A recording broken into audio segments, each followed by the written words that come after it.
Imagine a woman sitting in a solitary confinement cell. She's currently under investigation for theft, and the stress is just completely mounting. It's a terrifying situation for anyone to be in. Oh, absolutely terrifying. But then suddenly she looks down at her own hands, and she just completely forgets how to count her fingers. Which is such a bizarre symptom. Right, like when they ask her to count them, she points to her 5 fingers and actually says out loud, 1, 2, 3, 5, 7. Skipping numbers entirely. Exactly. And when she's asked her name, she gives them the name of her pregnant daughter instead. Plus, she's wearing this rough, scratchy prison nightgown, right? But she strokes it, just totally convinced that it's this luxurious silk dress. You know, it sounds like pure fiction, like something out of a novel. But this is a meticulously documented medical reality. Yeah, and that is exactly our mission for today's deep dive. We are exploring a really fascinating, highly detailed psychiatric case study from the year 1902. It really is an incredible case. It is, and we're using it to try and answer this profoundly deep question, which is what actually happens to the human mind when reality just becomes, way too agonizing to bear. Right, when the brain has to protect itself at all costs. Exactly. So our source material today is this clinical excerpt from the Burkholzli Clinic in Zurich. It documents the case of a prisoner named Godwina F., whose mind just underwent this spectacular, totally bizarre collapse. And honestly, reading through this 120-year-old medical text, it really doesn't feel like a dry clinical report. No, not at all. It reads exactly like a psychological thriller. It really does, because this single case file provides this brilliant window into what early 20th century psychiatrists called the psychopathology of hysteria. It's a very dramatic term. Very dramatic, yeah. But it highlights the extreme, almost unbelievable defense mechanisms of the brain. But, to truly understand how a mind creates this impenetrable fortress of amnesia, we can't just look at the breakdown itself. Right, we have to look at the buildup. Exactly. We have to look at the pressure cooker that caused it. Because nobody's mind just snaps for no reason, right? There's always some underlying pressure. So let's unpack Godwina's life for a second, because her foundation was just incredibly fragile right from the start. Very fragile. She was born on May 15th, 1854. Yeah, and hardship was basically her baseline. 2 of her sisters died of consumption, and another sister actually died in what the text calls a lunatic asylum. Which points to a lot of family trauma. So much trauma. And then Godwina herself starts working in a factory at the age of 14. Fast forward to her adult life, and she becomes wholly dependent on a lover for money. Right. And the clinic notes specifically say that this lover gave her 20,000 marks about 3 years prior to all this. Which was an enormous sum of money at the turn of the century, right? Oh, massive. It was a fortune. But she blows through it, all of it. So by May of 1902, she is totally stranded in Zurich. And she's racking up these huge hotel bills. Yeah. Surviving on these desperate promises to the hotel proprietor that she's waiting for a phantom 10,000 marks from this lover. Money, which, of course, never arrives. And that precarious, incredibly desperate situation leads directly to the catalyst for her mental break, because she is suspected of theft and officially arrested on May 31st, 1902. Right. Now, the clinical notes are very clear here. At first, she conducts herself, quite correctly. She does. Her behavior in custody is quiet. She's actually very respectful to the guards. But beneath the surface, the pressure is just reaching this critical mass. Think about what's actually sitting on her shoulders right now. Her daughter, who is heavily pregnant, by the way, was also arrested under the same theft charge. So she's not just worried about herself. Exactly. So Godwina is sitting there in solitary confinement, completely out of money, facing false charges, and terrified for her unborn grandchild. It's an emotional load that the human nervous system simply isn't designed to carry indefinitely. It's just too much. I kept thinking of this like a circuit breaker in a house. You plug in a toaster, a microwave, a hairdryer, and a space heater, all into the exact same outlet. Everything at once. Yeah, fear, isolation, guilt, panic. And eventually the emotional wattage just gets way too high, so the system literally shuts down to prevent a fire. That circuit breaker analogy actually maps perfectly onto how early psychiatrists viewed nervous energy.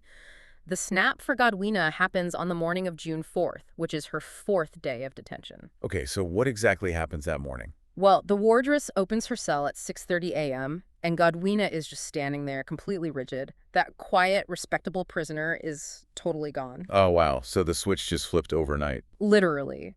She furiously demands that the wardress give back the money she claims was stolen from her. She refuses to eat her food, insisting that it's poison. And she actually tears the top half of her clothes to shreds, right? Yes, she completely destroys them. And then the hallucinations start. Because she claims this black figure with cold hands pushed her into her pillows during the night to steal her gold. It's a terrifying delusion. And notice how it evolves over just a few hours. By 6:00 p.m. that evening, the district medical officer examines her and finds her completely disoriented. So she's totally lost touch with reality by evening. Completely. To use your analogy, the circuit breaker hasn't just tripped. The system has actually rebooted into a completely different, highly distorted operating system. Right, because she believes she's no longer in a prison at all. She thinks she's in a luxury hotel. Exactly. She thinks she's eating rich, luxurious food, and that the prison guards are just other hotel guests. She even claims she has millions of marks. The reality of that cold, solitary prison cell is just so painful that her mind literally grabs a bucket of paint and covers it with a luxury resort. It's wild. So she's understandably transferred to the asylum. Right, they move her to Berkholtzli. And when she arrives, she displays what the doctors call a tabula rasa, which is basically a total blank slate of consciousness. Yes, her power of attention is almost entirely absent. Her intellectual faculties just seem wiped out. The transcript of the doctors questioning her in this state is absolutely wild. It's a textbook example of something called Ganser syndrome. Which is characterized by the symptom of the senseless answer. Yes, the senseless answers. They ask her where she is, and she says, in Munich.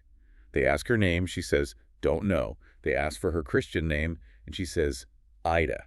Which is incredibly significant. Do you remember why? Because Ida is the name of her pregnant daughter who was arrested with her. Exactly. The answers she's giving are wrong, but they aren't random. They're deeply connected to her trauma. But it gets even weirder than that. They show her a watch pointing to 11, and she says it's 1 o'clock. They ask what 3 times 4 is, and she says 2. Complete disconnect from basic logic. And then there's the finger counting thing. They hold up 5 fingers and ask how many there are. She says 3. When they tell her to look carefully, she says 7. And then she points to her own 5 fingers and counts them out loud. 1, 2, 3, 5, 7. And this mental distortion isn't just verbal either. It actually manifests physically. Oh yeah, the analgesia. Right. She experiences profound analgesia, which is a total numbness to physical pain. But the strange part is that the numbness shifts illogically around her body. Wait, what do you mean by shifts around? Well, at one point, her legs and feet are totally numb to deep pinpricks, while her arms have normal feeling. But then minutes later, the clinical picture changes entirely. Her left arm is suddenly totally numb, and her legs can feel pain again. That is so strange. Yeah. And this one detail from the notes gave me absolute chills. It really highlights how bizarre this state is. So the doctor intentionally pricks her with a pin right under her eyes, right? Yes, a very sensitive area. But she doesn't feel the pain. Yet she still actively resists the examination, but in this really strange, detached way. Instead of pulling her face away from the needle, she starts looking for the cause of the pain down in her nightgown or in the bedclothes. It's as if her brain is consciously denying the reality of what the doctor is doing right in front of her face. She is fundamentally rejecting the reality of her environment. But, this brings up an incredibly important debate that the clinical observers at the time were actually having. Right. The question of her actual intent. Because I have to admit, reading through the source material, I was incredibly skeptical at first. I mean, look at the context here. She owes a massive hotel bill. She's facing real, actual prison time.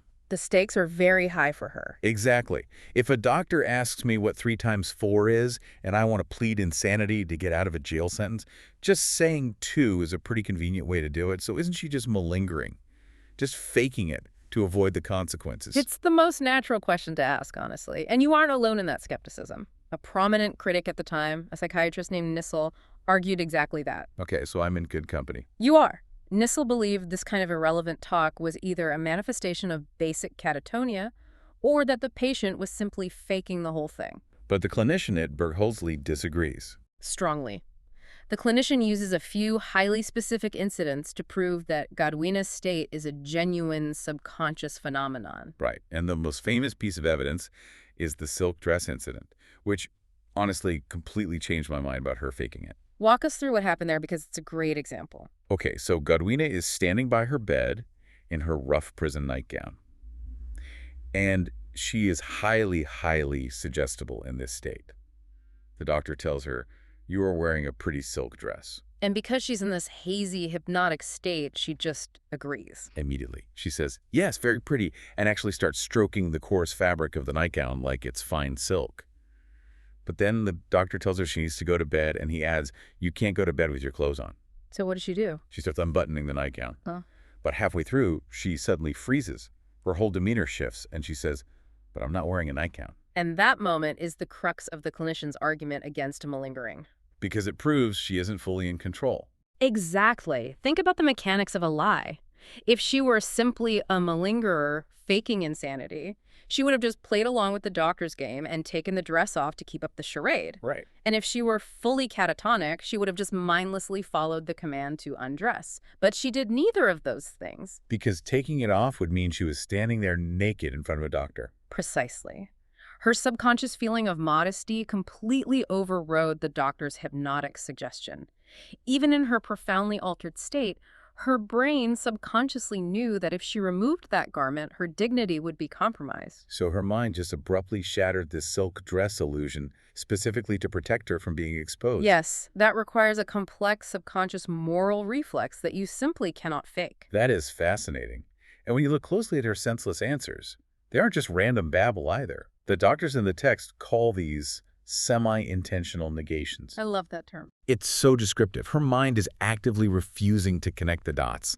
Like, for example, they ask her if she's ever been to Zurich, and she replies, "Never, but I've stopped with my son-in-law." But the doctors know her son-in-law actually lived in Zurich. Right, so she's contradicting herself without realizing it. Which proves she actually has an unconscious orientation to the truth.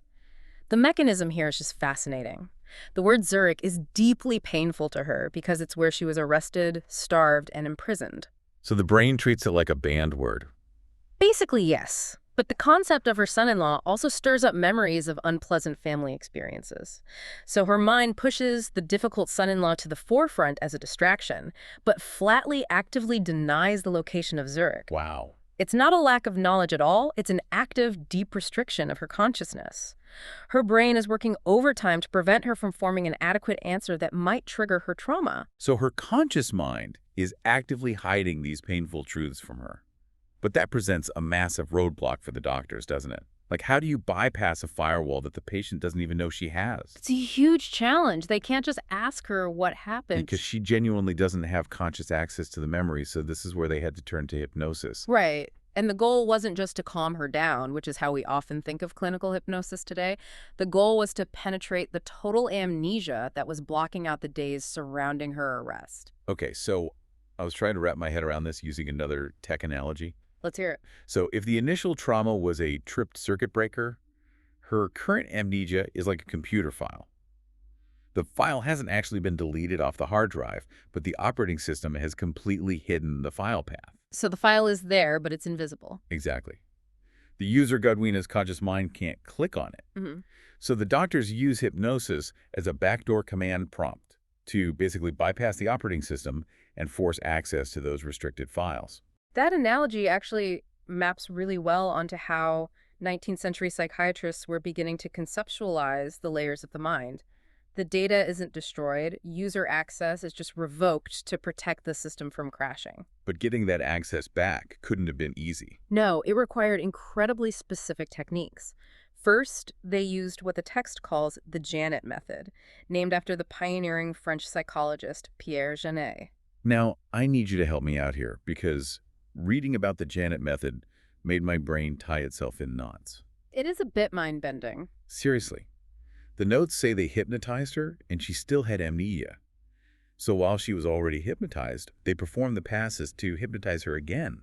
Like, how does that even work physically or mentally? It sounds a bit crazy, I know. Are they just waving their hands over her a second time? It sounds like something out of the movie Inception. It does sound like Inception, literally a dream within a dream. To understand how it works, we have to look at Pierre Janet's concept of dissociation.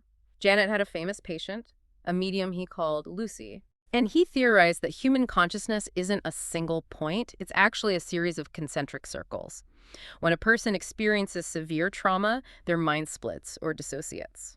So they basically create a lighter, surface-level personality to deal with the everyday world while burying the traumatized self deeper down. Precisely. Janet found that if he hypnotized his patient, putting her into a state he called Lucy I, she was calmer, but she still had the amnesia. Because that first layer of hypnosis only bypassed the outermost conscious defenses. Exactly. The trauma was buried deeper. So he would treat Lucy I as if she were a fully awake person and run through the hypnotic induction a second time. Wow.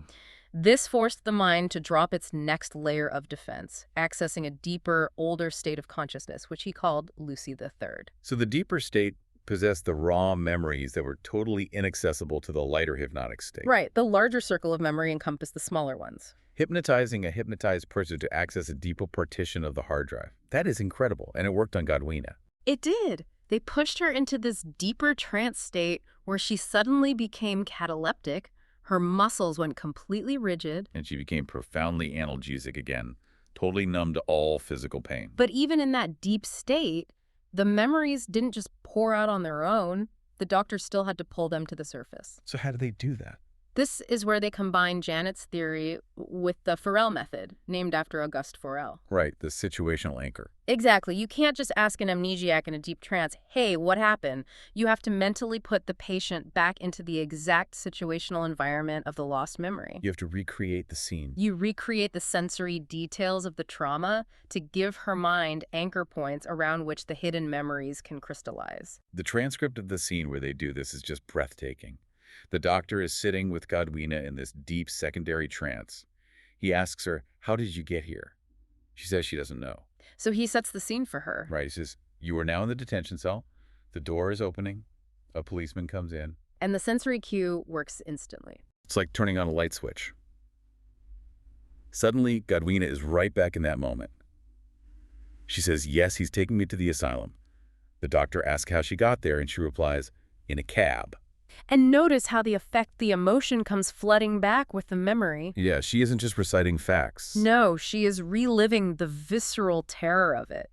She begins describing the cab ride in vivid detail, the thunder and lightning outside the window, the pouring rain. And she physically shrinks back and says she's awfully afraid of the big fat man who beats her. The revelation for the clinical team here is massive. The memories were never wiped. Her fundamental orientation to time and place was always perfectly intact. It was just completely submerged in the subconscious. And retrieving that data brings a significant amount of healing. Over the next fortnight, with occasional sessions of hypnosis to process these hidden memories, her general condition improves considerably. She starts reconnecting with reality. It really seems like the doctors have guided her safely out of the woods. But just as she seems to be healing, a totally random, everyday event happens that proves exactly how fragile this mental suppression really is. And this relapse is crucial, right?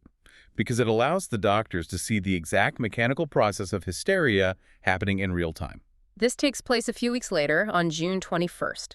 The asylum is hosting a concert for the patients. Which sounds like a nice, relaxing evening. You'd think so. Godwina is attending, and she happens to run into a male patient who knew her from before her arrest in Zurich, and this man, completely lacking any tact whatsoever, loudly brings up her brother, Carl F.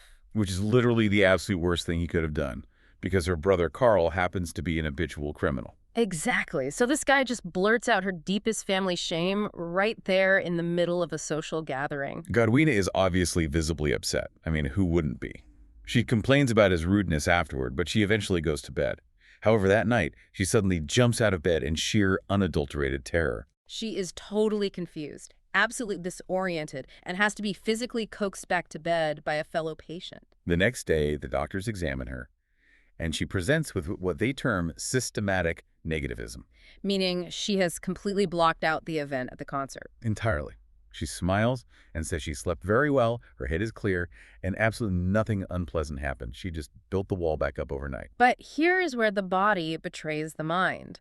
When the doctor presses her directly, refusing to let it go, and asks specifically if she had seen the male patient from Zurich, she suddenly blushes deeply. And tears actually well up in her eyes. And this is the clinical anomaly. As she is blushing and crying, she relates the affair of the concert in a completely flat, indifferent tone of voice. Her physical nervous system is screaming that she's in pain, but her conscious voice is just delivering a flat, robotic news report. The disconnect is wild. That exact disconnect provided a massive theoretical breakthrough for the clinicians. They connected Godwina's immediate physical reaction directly to Joseph Breuer and Sigmund Freud's emerging concept of hysterical conversion. This is where the 1902 psychiatry really starts to sound modern to me. But let's dig into the actual mechanics of it. What exactly is hysterical conversion? It's a fascinating theory. Like, how does an embarrassing conversation at a concert physically turn into an amnesiac night terror? Well, the underlying mechanism relies on something Breuer and Freud called unabreacted affect. Okay, unabreacted affect. In simple terms, abreaction is the physical discharge of an emotion. It's crying when you're sad or shouting when you're angry. It's how the nervous system releases built-up energy. So an unabreacted affect is an emotional trauma that you're forced to swallow and bottle up. Exactly. Because she was at a public concert, she couldn't just scream at the man. She had to swallow the shame. And the theory argues that every person has a specific threshold for how much of this pent-up, unabreacted emotional energy their nervous system can tolerate, right? Right. We can allow these little traumas to pile up to a point. But when that threshold is crossed, like it was for Godwina with her initial arrest, or triggered again by the shame at the concert, that stored energy has to go somewhere. The nervous system just can't contain it. So the emotional energy flows into abnormal channels and literally gets converted into a physical or psychological symptom. So the overflowing emotion converts into a symptom. But how does the brain choose which symptom to manifest? I mean, why does one person get a paralyzed arm and another forgets their own name? It follows the line of least resistance. Think of the nervous system like a dam holding back water. Okay. When the water level gets too high, it doesn't break the whole dam. It finds the weakest crack and bursts through there. Wow, I see. For some patients, their physical biology might be prone to tremors, so the emotional energy converts into physical convulsions. For others, it might be the shifting numbness to pain, the analgesia we saw earlier. But for Godwina, her psychological line of least resistance was the idea of forgetting. Yes. The overwhelming urge to just hit the delete key. Wow. It wasn't just fear that made her freeze up. It was an unconscious, overpowering drive to aggressively repress anything unpleasant from her awareness. So Ganser's symptom, giving the senseless answers like 3 times 4 is 2, was just an accessory to this main drive. Exactly. Her conscious mind was literally drawing back from anything that might trigger a feeling, specifically to protect her sanity. And here's where this 120-year-old case study gets profoundly relevant for you listening to this today. Because it's not just ancient history. Not at all. We don't all develop what the text calls prison psychosis. Most of us aren't experiencing hysterical stupors where we forget how to count our fingers. Hopefully not. But we all do a micro version of this every single day, don't we? Without a doubt. The underlying mechanism is universal. Think about it. Have you ever conveniently forgotten the name of an ex who broke your heart? Or have you ever completely, inexplicably blocked out a deeply humiliating memory from middle school, only to have a friend bring it up years later and you genuinely have no idea what they're talking about? It happens to all of us. Your brain is doing a low-level hysterical conversion. It's actively protecting you from an unabreacted affect. Godwina's case isn't some alien phenomenon. It is just the everyday human urge to forget, but with the volume turned all the way up to 10. The mental machinery operating in you is exactly the same machinery operating in Godwina. It's only the extremity of the stressor that differs. So if we look back at the incredible journey of Godwina F's mind, we see a woman pushed to the absolute brink by a life of poverty, the terror of solitary confinement, and the dread of a false charge. The stress simply overloaded the system and tripped the circuit breaker. And her mind responded brilliantly, really, in its own distorted way. It generated a hallucinatory luxury hotel to replace a cold cell. It created a tabula rasa of amnesia where she couldn't count her own fingers, building an impenetrable wall against painful realities. And it took meticulous medical detective work, using layered hypnosis to bypass her mental firewall, and situational recreation to anchor her, to finally retrieve those buried memories. It is a stunning testament to the sheer power of the brain's defense systems. When reality becomes too agonizing to bear, the mind doesn't just endure it, it actively rewrites the script entirely to ensure your survival. And it does so with an astonishing level of internal logic. I mean, even when the output, like calling a rough nightgown a silk dress, looks completely illogical from the outside, the internal mechanism is desperately trying to protect the core self. Which leaves us with a final, slightly chilling thought for you to take away from this deep dive. Yeah, because in our modern world, you and I aren't usually facing 19th century solitary confinement. But we are bombarded every single day with overwhelming, anxiety-inducing information. It's everywhere. The 24-hour news cycle, financial pressure, social media outrage. The constant pinging of emails and notifications. It's a continuous low-level pressure cooker. And this raises a very uncomfortable question. If the human mind is capable of spontaneously generating an amnesiac fortress, literally editing reality on the fly to protect itself from extreme stress, how much of our everyday reality is being subtly edited right now? Exactly. How much of your memory or your attention span or your perception of the world is currently being repressed, smoothed over, or just completely ignored by your brain just to help you get through a Tuesday? It's a lot to think about. We really like to think our internal video camera is recording everything perfectly. But maybe, just maybe, our circuit breakers are tripping in tiny, invisible ways all the time, muddying the waters of our own minds and keeping us blissfully unaware of the cracks in the glass. Keep questioning your reality, just a little bit.